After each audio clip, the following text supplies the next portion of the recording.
This is theory time, book 10, level 10, book 10, ear training number 3. Get it out.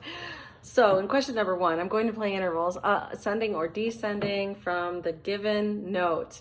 Identify them by their type and their size. So type would mean major or perfect, and size would be the number. Okay, here we go. Starting with the first measure, measure 1.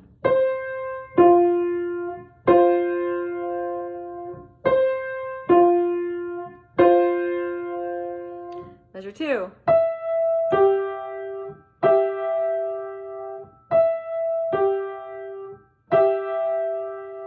Measure 3.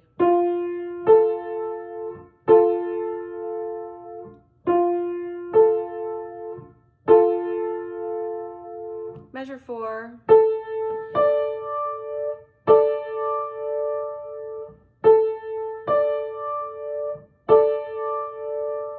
Measure 5. Wait. There we go.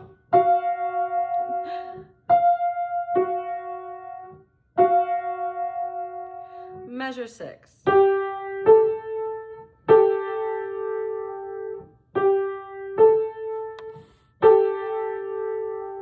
Measure 7.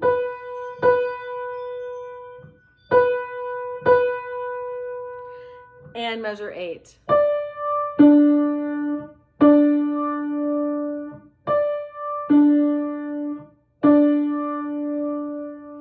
Okay, how did you do? Let's check your answers, shall we? Measure number 1, I played perfect 5th. The P goes on the first line where it says type, 5 goes on the size, and did you draw the F? Okay, good. Measure 2, I played major 6th, and you should have drawn a G. Measure 3, major 3rd, draw the A.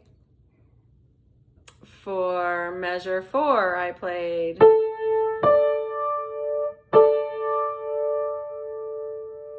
perfect 4th. You should have drawn a D. For measure 5, this. Major 7. And you needed to think a little bit here because a major 7 down from F. Is it a G or G flat? I'm hoping you caught that. Measure 6. Major 2nd. You should have drawn the A. Measure 7. Perfect 1. And measure 8.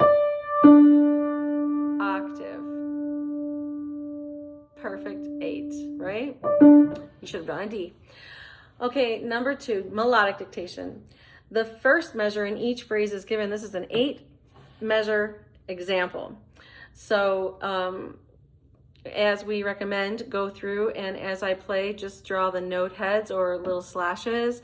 Your goal is to try to notate steps and skips as you hear it, but at the very least, ups and downs. So you have a general shape of the melody. If you get completely lost in the first line, you have a reset on the second line at measure 5 because they give you the notes there, right? So here we go. Starting on measure 1 and follow along with me with your pencil and then do your best. 1, 2, 3. 1, 2, 3. 1, 2, 3. 1, 2, 3. 1, 2, 3. 1, 2, 3. 1, 2, 3. 1, 2, 3. Woo! How'd you do? 8 measures is a lot, I know. I'm going to say something. Think pattern and sequence. It happens in this example. Let's listen again. 1, 2, 3. 1, 2.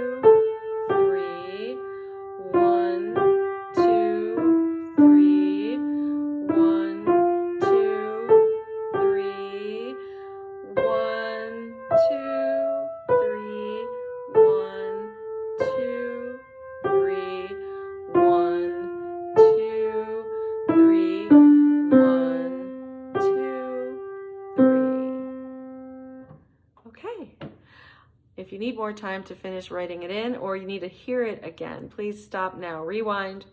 I'm going to play and give you the answers. So the last note on the first measure was a G. The first note on the second measure was a step up, so that should have been an A. And then I played for measure 2, 1 and 2 and 3. So 3 notes stepping up. Did you hear that? I went right back to the A, right? A, B, C, A, G. A, B, C, A, G. 2/8, 2/8, quarter. The G was a quarter. Then from the G, the last note of measure 2, I went here. That's the first note of measure 3. I went from G. It's just a step, so that would be the F. And then measure 3, now that you know it starts on F, went like this.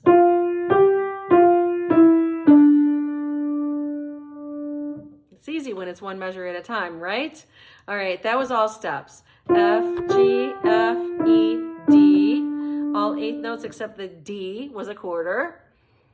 And then from that D, the last beat there, to the first beat of measure 4, another step, right? So the first note in measure 4 was E. And now that you know it's E, listen to measure 4.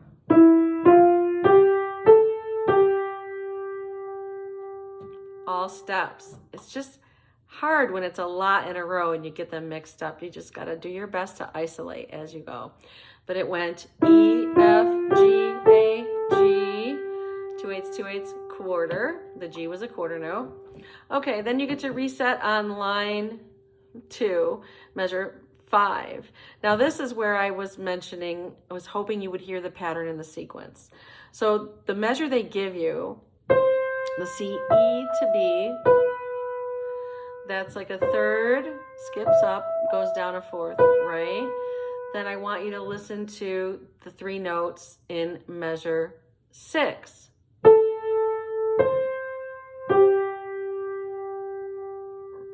Do you hear it?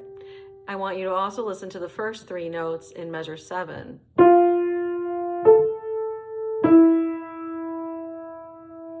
So your non-thinking brain gets freaked out because you hear all these skips, but your thinking brain needs to hear pattern and sequence.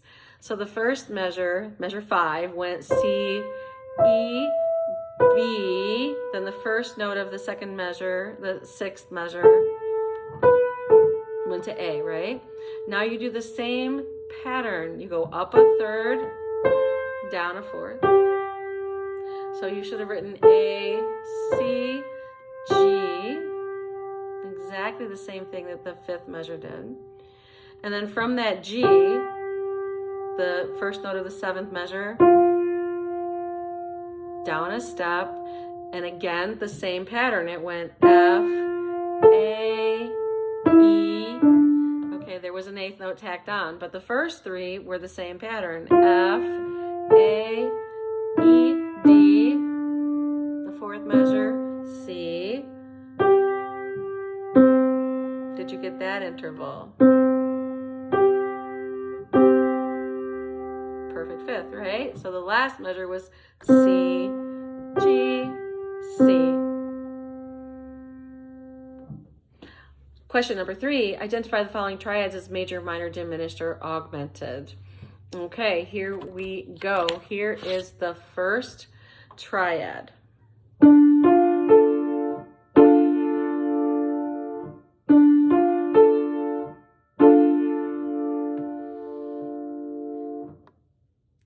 Triad number 2.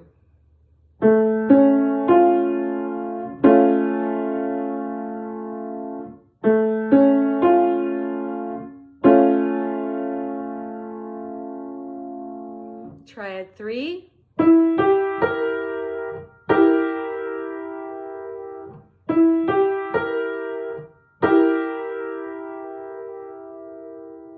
And triad number 4.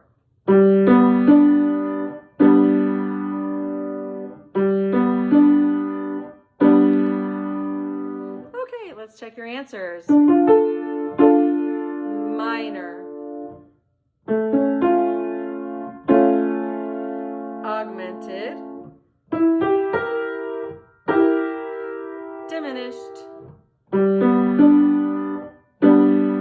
major.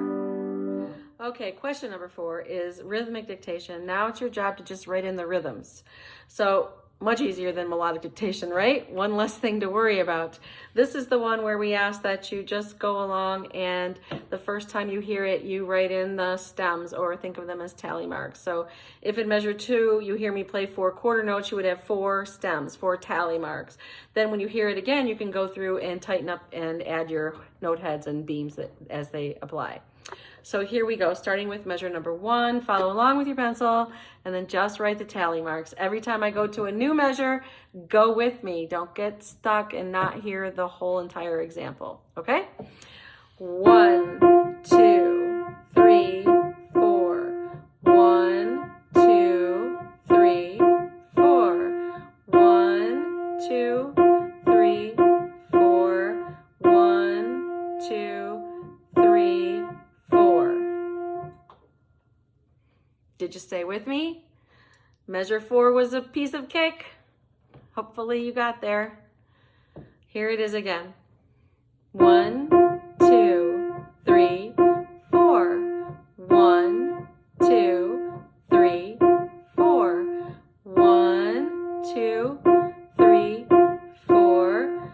1, 2, 3, 4.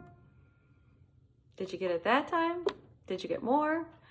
Okay, if you need time to fill in, please pause. If you need to hear it again, rewind. Here are the answers. In measure number 2, I played 1, 2, 3, and 4. So quarter, quarter, 2/8, quarter, right? Don't forget to beam your 8th notes. For measure number 3, I played 1, 2, and 3, and 4. There's not a half note. I hope you didn't do a half note. 1, 2, and 3, and 4. Almost a half note, but not quite. So it's dotted quarter followed by a single 8th, then 3 and was 2/8 beamed together. 4 is a quarter note, okay? 1, 2, and 3, and 4. Then the last measure, measure 4, was 1, 2, 3, 4. Half note followed by 2 quarters. Okay, the last thing, the last question on this one is sight singing. And sometimes you will be asked to do things like this, sight singing. And so the best thing to do when you are faced with this is to go through and look for patterns of things, meaning scale patterns. 1, 2, 3, 4, 5, 1, 2, 3, 2, 1, 5, 4, 3, 2, 1, things like that where it may occur in the melody because music is made up of scales and chords, right? You also will want to practice sight singing or singing a cappella, the triad, the skips, and the with the octave in there too, so that you get that 5, 8, 5, so, do, so. When you do sight singing, you can do the scale degrees, the numbers, sing the numbers. You could sing solfege if you're comfortable with solfege, or you could also just sing la, whatever is the easiest for you. But for example, if you look at measure number 3, it's on the octave, right? I'm going to take it down a little bit. When you get into the exam room, in most cases, you can ask for a lower pitch if you need it, okay? But it leading in from the last note of measure 2, which is the so, up to the first note of measure 3 is do, right? So 5, 1, or so, do, and then it just goes down the scale. Do, ti, la, so, right? And then it goes right back up to that do, and basically here you have the arpeggio. It just doesn't finish, it turns around. But things like that, like patterns in the music that you recognize that you sing all the time or you play all the time. Those are the things you want to find to get you through things like that. It's okay to practice humming it once through before you actually do it on the exam. Okay, good luck.